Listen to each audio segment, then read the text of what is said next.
지난번에 1절부터 9절까지 말씀을 배웠는데,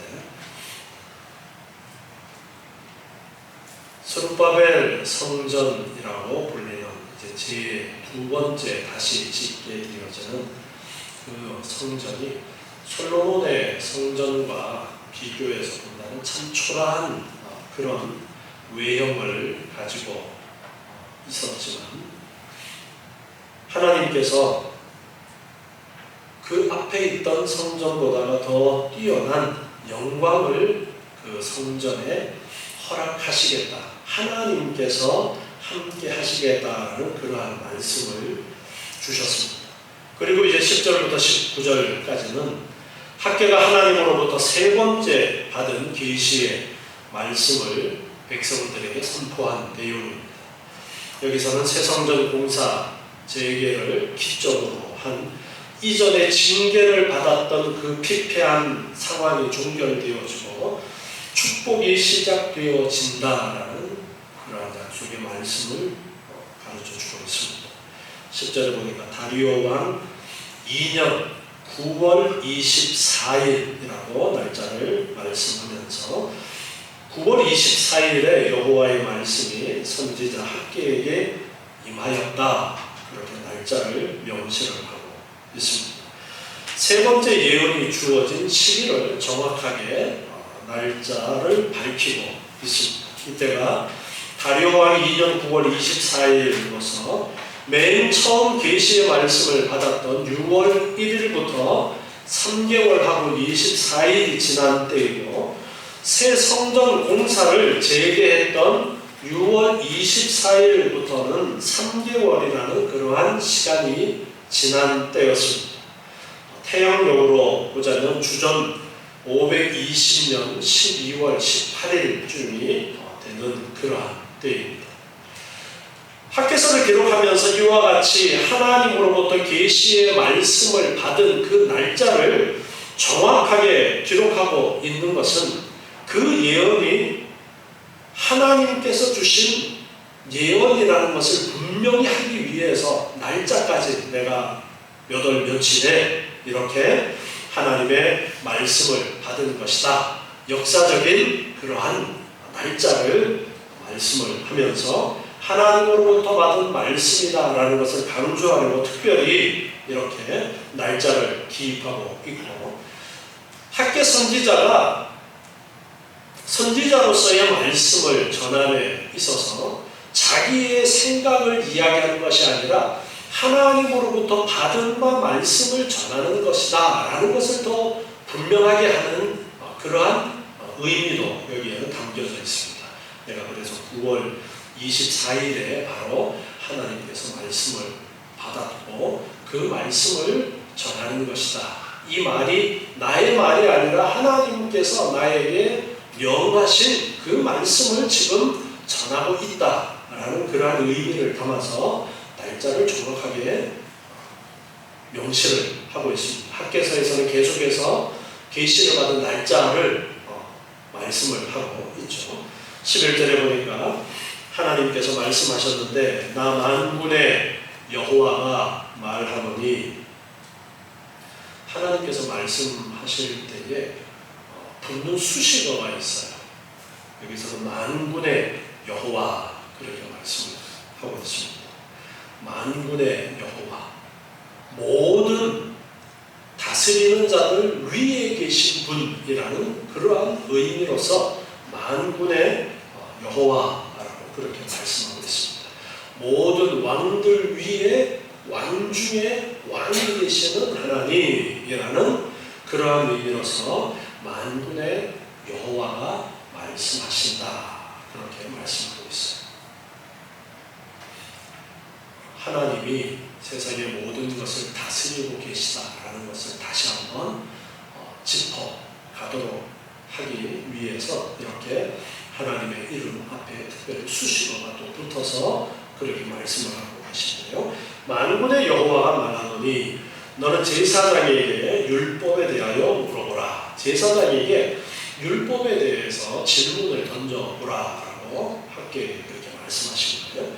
사람이 옷자락에 거룩한 고기를 쌌는데 옷에다가 거룩한 고기를 쌌다라는 겁니다. 거룩한 고기는 제사 드릴 때에 특별하게 구별되어진 그러한 고기를 말씀하고 있는데 그것을 이제 옷자락에다 보자기에 싼 것을 말씀합니다.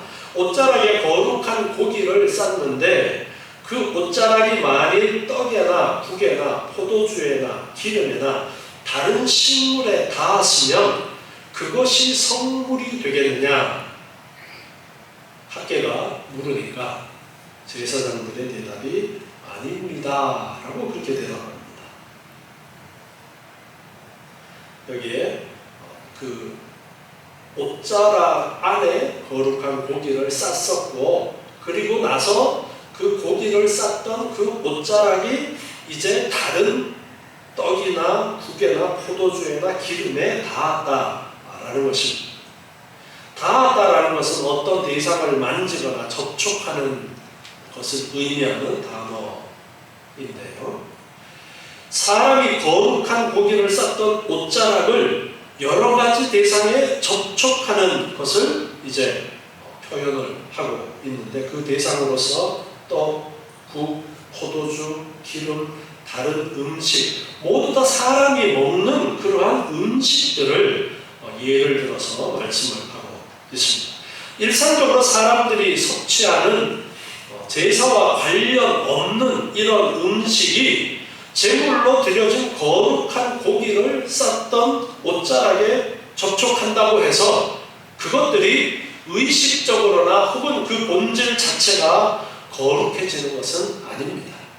그래서 성물이 되겠느냐라고 이렇게 물어보는 이 부분에 사용되어진 단어는 성물, 거룩이라는 단어를 사용하고 있습니다. 거룩한 물건이 되겠느냐라는 질문인데 이 거룩은 의식적으로나 도덕적으로 부정한 것들이나 세속적인 것들로부터 완전히 구별되어서 성결함을 나타내는 단어입니다. 그것이 성결에 지겠느냐, 즉 그것이 구별되어져서 거룩하게 되겠느냐, 거룩한 것을 쌌던 옷자락이 닿으면 거룩하게 되겠느냐라고 그런 질문을 합니다.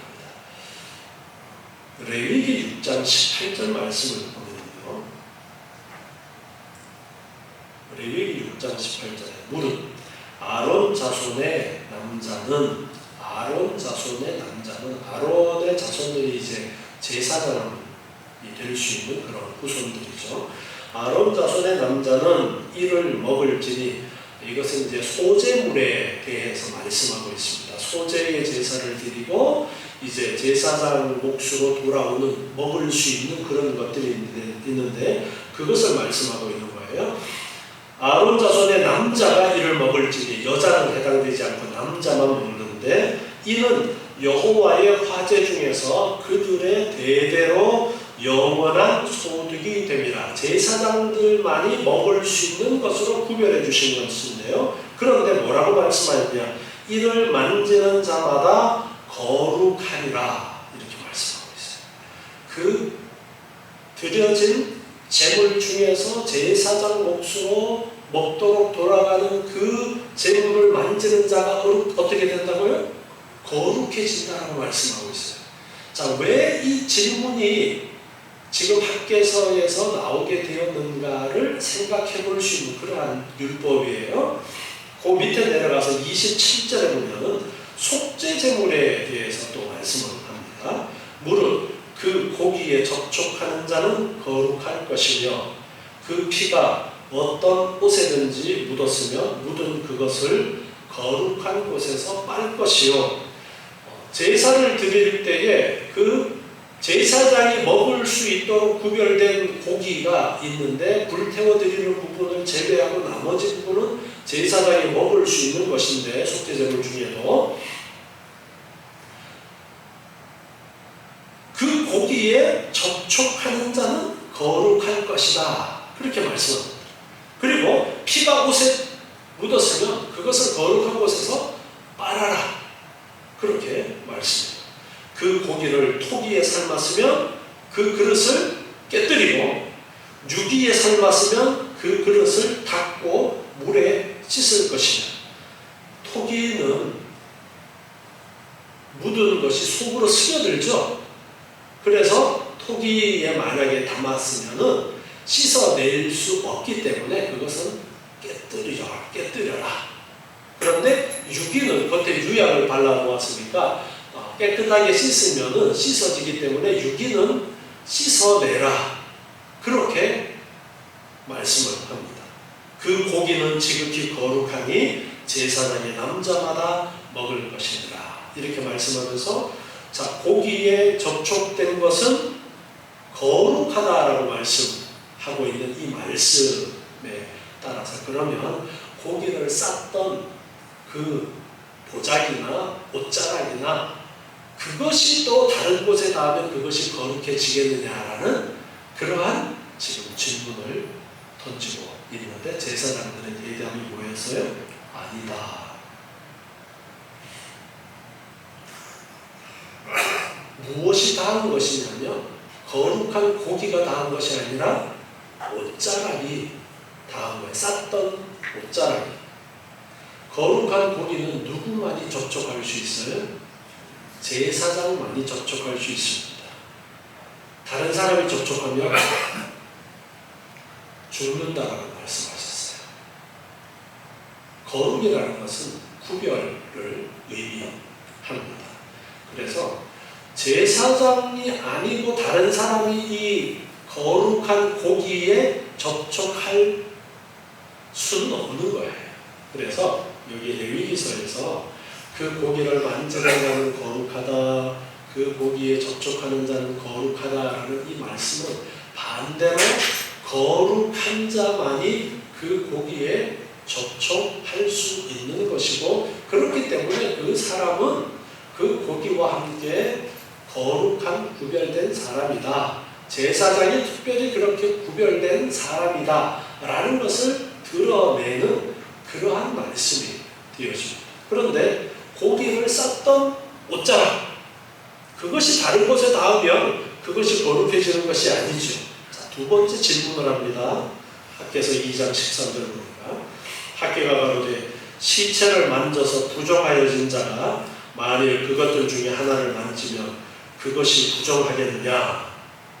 제사장이 대답하여 가로되 부정하겠느냐. 시체를 만져서 부정해진 사람이 있는데 그 부정해진 사람이 다른 것을 만졌어요. 음식을 만진다는, 앞에서 예로 들었던 떡이나 국이나 포도주나 기름을 만지면 그 만진 것이 부정해지겠느냐라고 두 번째 질문을 했더니 제사장들의 대답이 부정하다라고 대답을 합니다. 민수기 19장 11절에 보면요, 민수기 19장 11절에 사람의 시체를 만진 자는 7일을 부정하리니 그는 제3일과 제7일에 이 잿물로 스스로 정결케 할 것이라. 그리하면 정하려니와 제3일과 7일에 스스로 정결케 아니하면 그냥 부정하니. 자, 3일과 7일에 3일째 되는 날, 7일째 되는 날에 뭘로 정결케 한다고요? 잿물. 오늘 오전에 세례가 이런 물이라는 모티브를 같이 가지고 있다라고 제가 언급을 했었죠. 거룩해지는 과정 속에 잿물로 정결케 되어지는 그러한 예식을 치르는 거예요. 13절 보니까 누구든지 죽은 사람의 시체를 만지고 스스로 정결케 아니하는 자는 여호와의 성막을 더럽힘이라. 그가 이스라엘에서 끊쳐질 것은 정결케 하는 물을 그에게 뿌리지 아니하므로 깨끗게 되지 못하고 그 부정함이 그저 있음이니라. 정결케 하는 물을 3일에 그리고 7일째 되는 날 뿌려서 정결케 하는 그 예식을 치루어야 되는데 그 예식을 치르지 않으면 부정한 상태로 그대로 있다는 거예요. 시체를 만졌을 때. 자, 그러면 시체를 만진 사람이 부정하게 되어지고 그 부정한 사람이 다른 것을 접촉하면 부정하게 되어지는 것이 구약의 율법의 규례였어요. 그렇기 때문에 시체를 만진 사람이 다른 것을 만지면 부정해지는 거예요. 그러나 반대로 거룩한 고기가 사람에게 접촉되어지면 거룩하여지지만 그 고기를 쌌던 옷자락은 다른 곳에 닿아도 거룩해지지 않는다라는 그러한 율법을 생각하도록 지금 하나님이 질문을 던지고 계신 거예요. 14절, 오늘 본문 14절 보니까 이에 학개가 대답하여 가로되 여호와의 말씀에 내 앞에서 이 백성이 그러하고 이 나라가 그러하고 그 손의 모든 일도 그러하고 그들이 거기서 드리는 것도 부정하니라.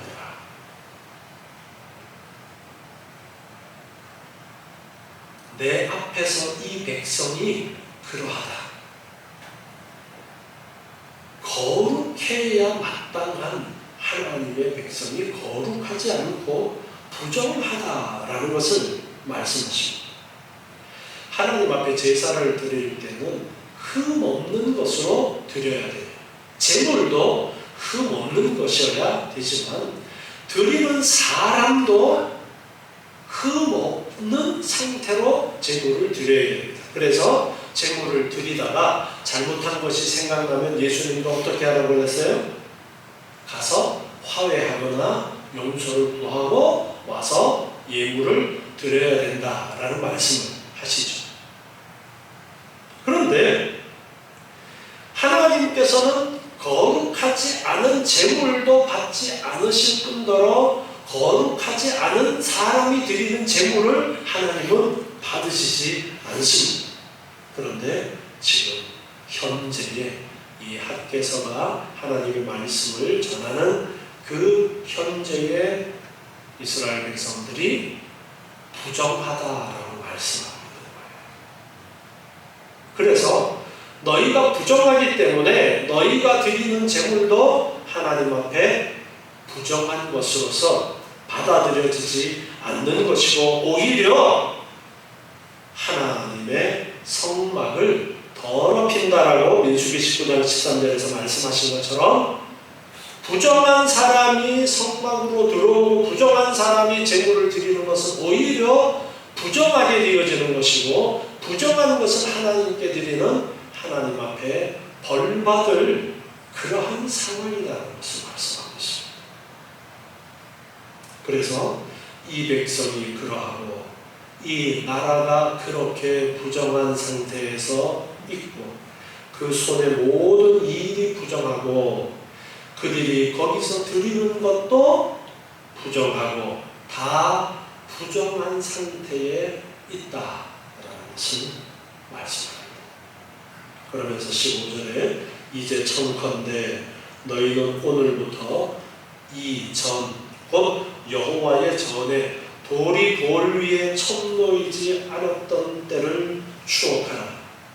지금 이 성전에 돌이 돌 위에 쳤놓이지 않았던 때, 이것은 주전 536년, 즉 당시로부터 16년 전에 성전 기초만 놓고 건축을 중단해 버렸던 그 사이의 기간을 이야기합니다. 지금부터 성전 기초만 놓고 그 위에 재건하는 일을 하지 않았던 그 16년 동안에 지난 지금으로부터 과거 성전 기초만 놓고 성전 재건하는 일을 멈추었던 그 시간들을 돌아보아라. 그렇게 말씀합니다.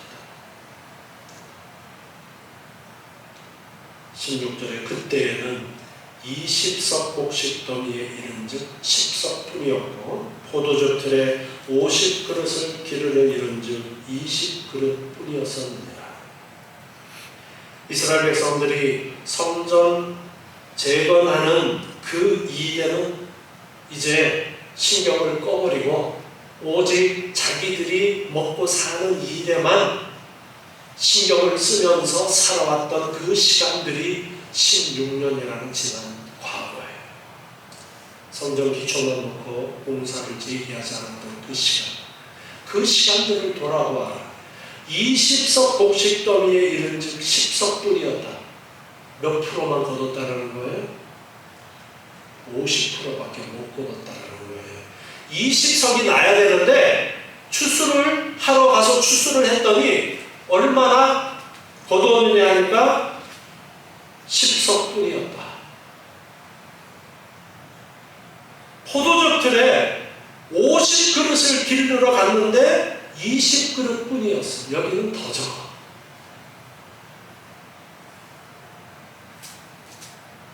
20그릇 길렀으니까 몇 프로예요? 40%밖에 안 돼. 이게 16년 동안의 삶의 현실이었다는 거예요. 부정한 상태로 하나님 앞에 있는 그 기간이었다는 겁니다. 학개서 1장 6절에서도 말씀했었죠. 학개서 1장 6절에서도 너희가 많이 뿌릴지라도 수입이 적으며 먹을지라도 배부르지 못하며 마실지라도 흡족하지 못하며 입어도 따뜻하지 못하며 일본이 삭슬 받아도 그것을 구멍 뚫어진 전대에 넣음이 되었다. 이게 성전 재건 공사를 멈추고 있었던 16년 동안의 이스라엘 백성들의 정말 팍팍한 그런 삶이었어요. 잠언서 3장 9절 말씀에 보면 잠언서 3장 9절에 내 재물과 내 소산물에 처음 익은 열매로 여호와를 공경하라. 그리하면 내 창고가 가득히 차고 내 집틀에 새 포도즙이 넘치리라. 자, 구약에서 하나님께서 택한 백성들을 가르쳐 주시는 모습은 이 땅의 육신적인 것으로 가르쳐 주셨어요. 그래서 하나님의 말씀을 잘 공경하면, 여호와를 잘 공경하면 하나님께서 이 땅의 풍성한 것으로 채워주시는 것으로 반응을 보여주셨고, 반면에 하나님의 말씀을 거역하고 하나님을 공경하지 않고 하나님을 인정하지 않고 하나님을 잊어버리면 생활이 팍팍하고 힘든 것으로 그렇게 보여주셔서 하나님이 살아계시고 하나님이 어떤 분이신지 하나님이 어떻게 자기 백성을 사랑하시는지를 가르쳐 주셨어요. 그래서 지금 너희들 성전 공사 멈추고 있었던 지난 시간들 한번 돌아봐. 너희들의 삶이 얼마나 힘든 삶이었는지, 열심히 노력을 했는데 그 노력의 대가를 얻지 못하는 힘든 시간이지 않았느냐, 그 말씀을 하고 있습니다. 그러니까 만사가 형통하지 못했다라는 것이죠. 다시 본문 학개서 2장 17절 보니까 나 만군의 여호와가 말하노라.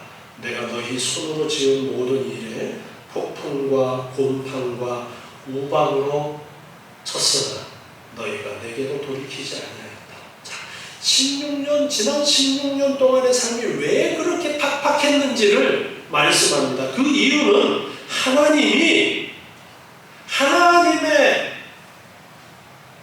입기운으로, 폭풍으로, 곰팡으로, 우박으로 하나님이 그렇게 치셔서 그렇게 됐다는 거예요.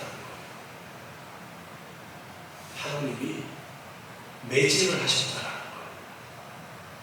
하나님을 멀리하고 부정한 그러한 상태로 있었기 때문에 하나님께서 이스라엘 백성들을 폭풍으로 농사가 안 되고 곰팡이가 피어서 농사가 안 되고 우박이 와서 농사가 망치고 하나님이 그렇게 쳤다는 거예요.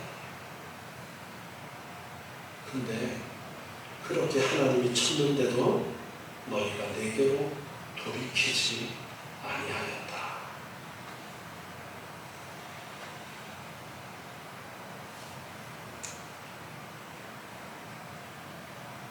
역대하 6장 26절부터 말씀이거든요. 역대하 6장 26절. 솔로몬이 성전을 건축하고 나서 낙헌식하면서 하나님 앞에 기도했던 내용인데요. 만일 저희가 주께 범죄함을 인하여 하늘이 닫히고, 하나님 앞에 범죄해서 하늘이 닫히고 비가 없어서 주의 벌을 받을 때에 이곳을 향하여, 즉 솔로몬 성전을 향하여 빌며 주의 이름을 인정하고 그 죄에서 떠나거든 주는 하늘에서 들으사 주의 종들과 주의 백성 이스라엘의 죄를 사하시고 그 마땅히 행할 선한 길을 가르쳐 주옵시며 주의 백성에게 기업으로 주신 주의 땅에 비를 내리시옵소서.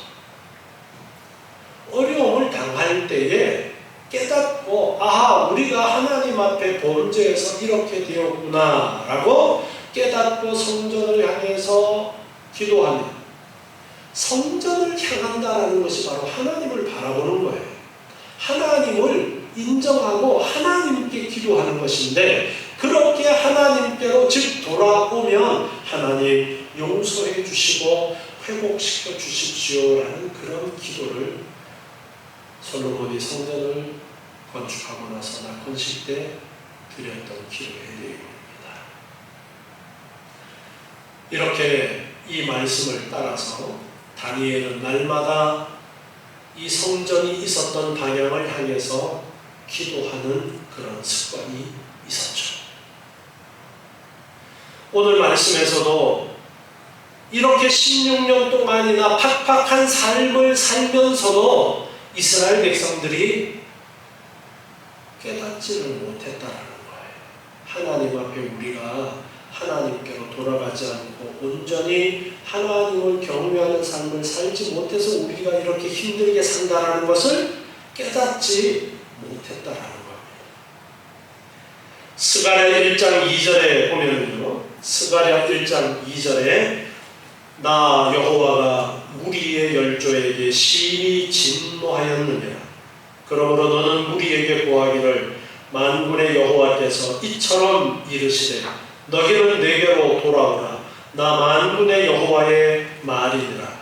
그리하면 내가 너희에게로 돌아가리라. 나 만군의 여호와의 말이니라. 너희 열조를 본받지 말라. 옛적 선지자들이 그들에게 외쳐가로되 만군의 여호와께서 말씀하시기를 너희가 악한 길 악한 행실을 떠나서 돌아오라 하셨다 하나 그들이 듣지 않고 내게 귀를 기울이지 아니하였느니라. 나 여호와의 말이니라. 지금 스가랴서의 말씀은 학개서의 말씀과 동일하게 주어졌던 말씀이에요. 즉 학개를 통해서 주신 이 말씀이 스가랴를 통해서 또 주어지시는데 더 분명하게 설명해서 말씀하고 있습니다. 하나님이 진노하셔서 그렇게 되어진 것이고 여호와께 돌아와야 된다라는 것을 지금 말씀하고 있는 거예요.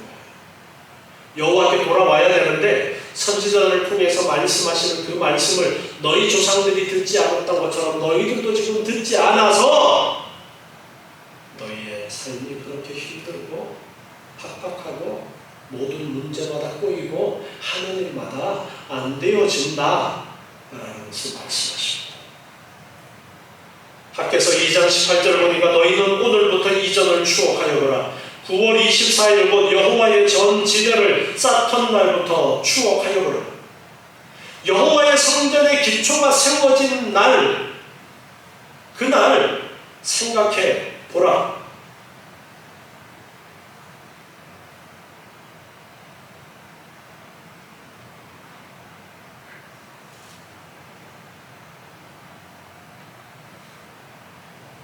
여러분, 우리가 살아가는데 오늘날도 하나님께서 동일하게 택한 백성들, 사랑하는 백성들을 계속해서 깨닫게 하시고 하나님께로 나아오기를, 하나님께로 돌아오라 라는 말씀을 하십니다.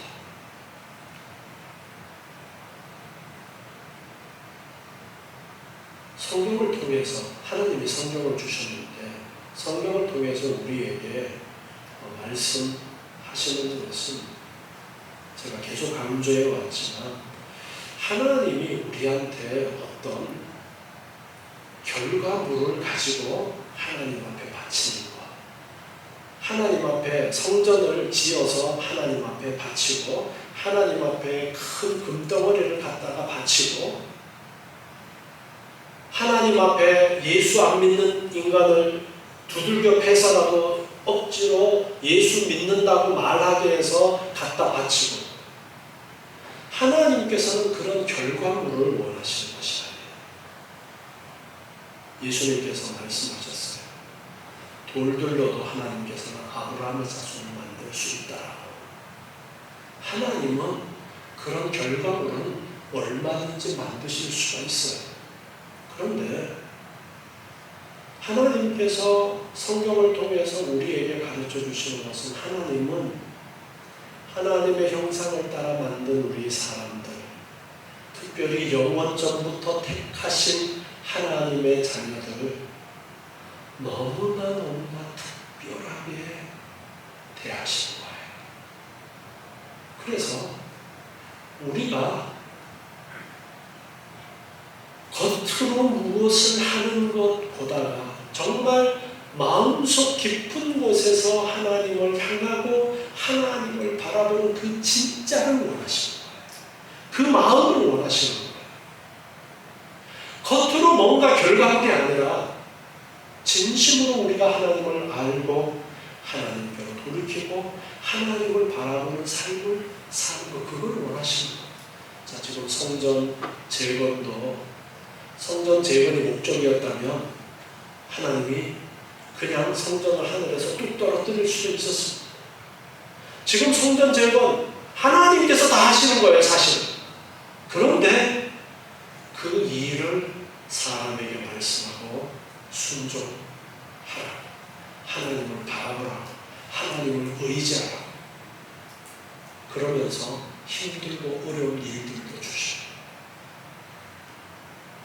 깨달으라는 거예요. 하나님을 보라는 거예요. 여러분, 우리 삶에 힘들고 어려운 문제가 주어질 때 첫 번째로 우리가 생각해야 될 것은, 하나님께서 나에게 이 힘든 일을 주신 것은 왜일까? 하나님을 바라보라고, 더 하나님께 의지하라고 하나님께서 이것을 주시는 것이겠지? 그렇게 생각하는 것이 첫 번째입니다. 하나님은 그걸 원하시는 거예요. 그러면 되는 거예요. 하나님께 돌아오면 되는 거예요. 하나님을 붙들었으면 되는 거예요. 19절에 보니까 곡식종자가 오히려 창고에 있느냐, 포도나무, 무화과나무, 석류나무, 감람나무에 열매가 맺지 못하였었느니라. 자, 뒤를 돌아봐. 너희들 하는 일마다 안 됐잖아. 그러나 오늘부터는 내가 너희에게 복을 주리라. 자, 이스라엘 백성들이 이제 결심하고 성전을 재건하려고 마음을 정했고 하나님을 바라보고 하나님을 의지하려고 합니다. 인간적인 주변의 방해들, 그런 방해들이 있어도 하나님만을 바라보고 하나님의 말씀을 붙들고 학계 선지자를 통해서 말씀하시는 그 말씀을 듣고 하나님만 바라보겠습니다, 하나님만 의지하겠습니다 했을 때에 하나님께서는 그때부터 복을 주리라, 그렇게 말씀하고 있어요. 우리가 하나님을 바라봐야 돼요. 하나님을 의지해야 돼요. 기도해야 돼요. 기도가 하나님을 의지하는 것이고, 기도가 하나님을 바라보는 것입니다. 기도하면 하나님께서 그래, 됐어. 솔로몬의 그 기도는 응답되었습니다. 성전을 향해서 기도할 때에 하나님 회복시켜 주십시오. 하나님께서는 회복시켜 주셨어요. 오늘 우리도 힘들고 어려운 과정 속에 하나님을 가까이 하라라는 그러한 메시지가 있는 줄 알고 하나님을 가까이 하고 기도하면 하나님이 해결해 주십니다. 제가 기도의 응답에 대해서 기도하면 일이 된 거라고 말씀드렸죠. 기도하면 된 거라고. 기도하면서 내가 원하는 대로 하나님 응답해 주세요. 그렇게 기도했을지라도 내가 원하는 대로 안 되어도 내가 하나님 앞에 하나님을 의지하고 했던 기도는 응답된 거라고 말씀드렸죠. 네. 하나님께서 보실 때에 더 좋은 것으로 응답해 주시는 거예요. 믿으시기 바랍니다. 하나님이 이처럼 우리와 관계 속에서 계시기를 원하시는 하나님이시다는 것을 아시고 우리의 삶을 돌아보면서 늘 하나님을 의지하시는, 하나님께로 더욱더 의지하는 마음으로 기도하시고 어려움이 있을 때에 하나님만을 더 의지하라는 메시지인 줄 알고 더욱더 하나님을